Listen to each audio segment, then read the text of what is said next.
యేసు రక్తం చేత మనం ఈ రాత్రి కడగబడాలి. దూరస్తులైన వారిని సమీపస్తులుగా మార్చేది యేసు రక్తం.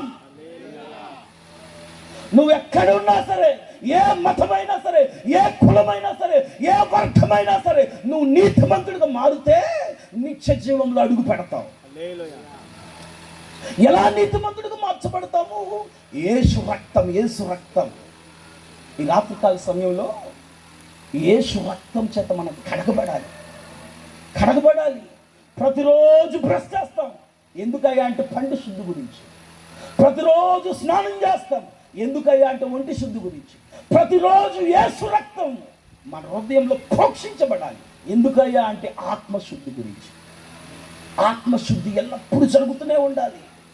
ప్రతిరోజు యేసయ్యా, ఇశ్రాయేలు గుమ్మాల్లోని రక్తం ఉంది. ఆ రక్తాన్ని చూసి సంహార దూత పారిపోయాడు. యేసు రక్తం మనలో ఉంటే, యేసన్న గారు రోజు ప్రసంగం చేసి ఇంట్లో పడుకుంటే దయ్యం వచ్చి అంటుంది మధ్యరాత్రి 1 గంటకి. ఏంటి నిద్ర పట్టట్లేదని లేచేసరికి ఎర్రగా అంటుంది. ఇదేంటిది? తెల్ల బట్టలు కట్టుకొని ఈ మంచం మీద పడుకున్నాను, ఇక్కడ మొత్తం తెల్లగానే ఉంది, ఇదేంటబ్బా ఎర్రగా అంటుందని యేసన్న గారు మెలుకోగలిగి లేచి ఇటు అటు చూశాడు. మరలా పడుకుంటే ఎర్రగా అంటుంది. అప్పుడు యేసన్న గారికి అర్థమైంది, ఓహో ఇదా నాలో ఉన్న యేసు రక్తాన్ని చూసి, యేసు రక్తమని ఉచ్చరించక భయపడి ఎర్రగా అంటుందా ఈ దయ్యము. సదనా బయటికి దేవుని స్తోత్రం చెప్పండి.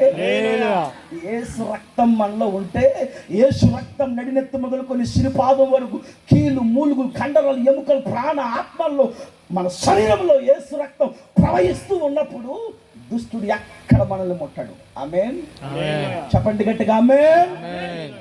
సాధు సుందర్ సింగ్ గారికి వాళ్ళ అమ్మా నాన్న ఏం పెట్టారు తెలిసిన? అన్నంలో విషం పెట్టారు.